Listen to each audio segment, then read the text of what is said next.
ये question JEE mains 2022 में आया था जो मैक्सिमा और मिनिमा के टॉपिक पर है। एक बार क्वेश्चन पढ़ते हैं। Consider a cuboid of sides 2x 4x and 5x and a close semi hemisphere of radius r. If the sum of their surface area is a constant k, then the ratio x by r for which the sum of their volume is maximum. तो question ये है कि भुजाओं 2x 4x तथा 5x के एक घनाभ तथा त्रिज्या r के एक बंद गोलार्ध पर विचार कीजिए। यदि उनके पृष्ठीय क्षेत्रफल का योग अचर k है तो उसके आयतन का योग अधिकतम होने के लिए x बाई आर कितना होगा या x रेशियो आर कितना होगा। तो हमारे पास दो गिवन चीज़ें दी हैं, जैसे एक क्यूबॉइड दिया हुआ है और एक हेमीस्फीयर दिया हुआ है। एक बार क्यूबॉइड बनाते हैं। तो क्यूबॉइड बेसिकली होता है लंबाई चौड़ाई और ऊंचाई से बनता है, सब लोगों को पता होगा। तो अगर इसमें 2x 4x और 5x दिया हुआ है तो लंबाई को हम लोग 5x मान लेते हैं, ये ऊंचाई को 4x कर लेते हैं और ये 2x, जैसी भी मर्जी हम कर सकते हैं इसमें।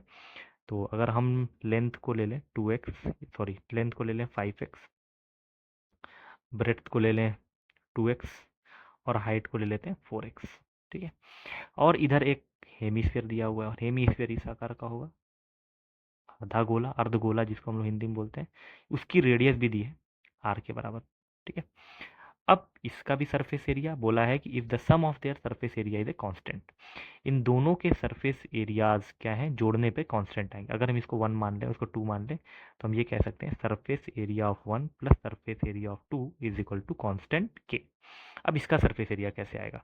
टोटल सरफेस एरिया किसी क्यूबॉइड का आता है 2 times L B plus B H plus H L plus hemisphere है, वो भी क्लोज्ड हेमीस्फीयर है, इसका मतलब ऊपर का भी हमको जो है एरिया लेना पड़ेगा। और ये कर्व्ड एरिया जो होता है हेमीस्फीयर का वो होता है 2 पाई r स्क्वायर। ऊपर एक और जोड़ देंगे तो हो जाएगा 3 pi r square is equal to K बराबर।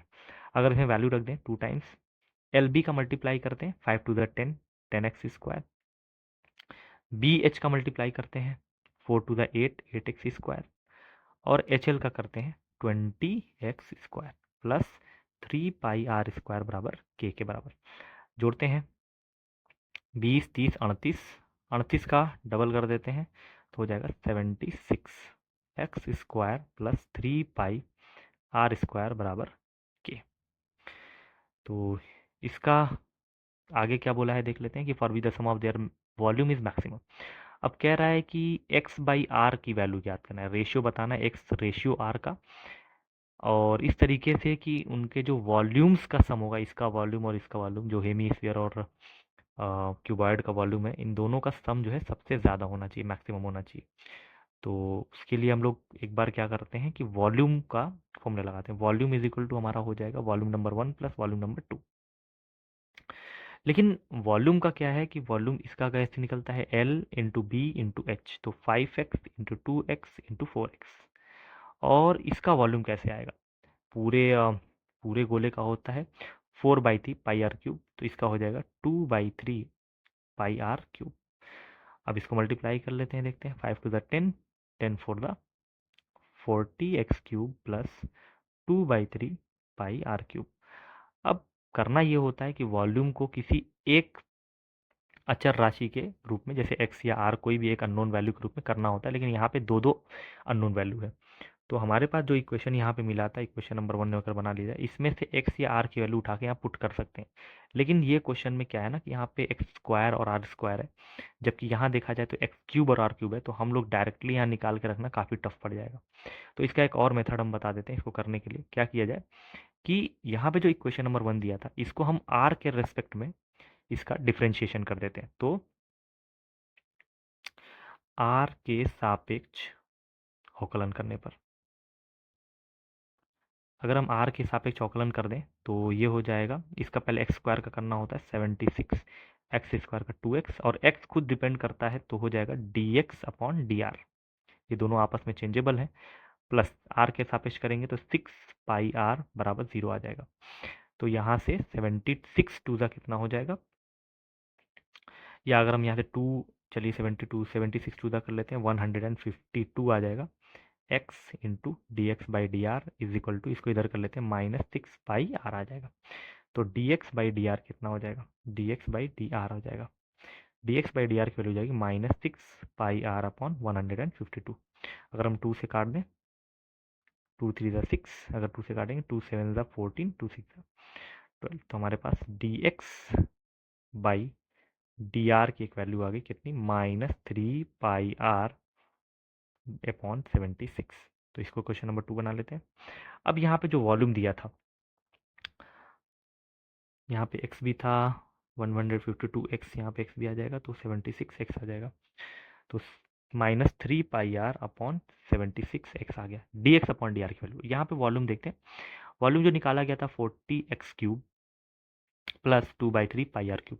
इसको भी हम लोग, जब तक इसका अगर आयतन को मैक्सिमम करना है तो आयतन का हमको क्या करना पड़ेगा, किसी एक के सापेक्ष हमको अवकलन करना पड़ेगा और अवकलन करके उसको शून्य करना पड़ेगा। शून्य करने पे हमको जो प्राप्त होता है वो एक क्रांतिक बिंदु होता है, वहीं उसी बिंदु पर वैल्यू या तो मैक्स आती है या तो मिनिमम आती है। तो सबसे पहले v का अवकलन करना है, चाहे x के सापेक्ष चाहे r के सापेक्ष। तो हम यहाँ पे r के सापेक्ष कर चुके हैं, तो यहाँ पे भी r के सापेक्ष, तो लिख लेते हैं r के सापेक्ष अवकलन करने पर differentiate v with respect to r। तो हमारा क्या हो जाएगा, dv/dr इज इक्वल टू, तो इसका करेंगे तो 3 बाहर आ जाएगा, 120 x का स्क्वायर, और dx/dr, x का भी अलग से करेंगे r के सापेक्ष, तो dx/dr प्लस इसका करते हैं 2/3 इंटू पाई, और r³ का हो जाएगा 3r²। अब ये 3 से 3 हमारा कट जाएगा, तो हमारा आंसर आ जाएगा 120x²। अच्छा, dx/dr की तो वैल्यू दी है, रख देते हैं, -3πr/76x प्लस इधर क्या आ जाएगा, 2 2r²। यहाँ से एक x से कट जाएगा, ठीक है, तो बचेगा क्या, माइनस, इसको अगर मल्टीप्लाई कर दें तो कितना हो जाएगा, 12 3 36, 360 X, sorry 360 pi X R plus 2πr²। ये आ गया dv/dr। अगर हमको अपना वॉल्यूम को मैक्सिमम या मिनिमम करना है तो उसके लिए dv/dr या dv/dx जो भी वैल्यू हमारी निकाली जाएगी उसको ज़ीरो करना पड़ेगा। तो क्या किया जाए, dv/dr बराबर ज़ीरो रखने पर, जब dv/dr ज़ीरो रखेंगे तो हमारा वॉल्यूम मैक्सिमम हो जाएगा। तो रख दिया जाए -360 pi X R plus 2πr² बराबर ज़ीरो। अब यहाँ पे जो भी चीज़ कॉमन है उसको निकाल लेते हैं, जैसे इसमें 2 कॉमन है, ठीक है, पाई कॉमन है, ठीक है, और आर कॉमन है, ठीक है, तो हमारे पास क्या आ जाएगा, 2 कॉमन निकाल में -180 पाई आर निकल गया, एक्स बचा, ठीक है, और प्लस कितना आ जाएगा, इसमें पाई निकल गया, आर निकल गया, 2 निकल गया, बचा R is equal to zero.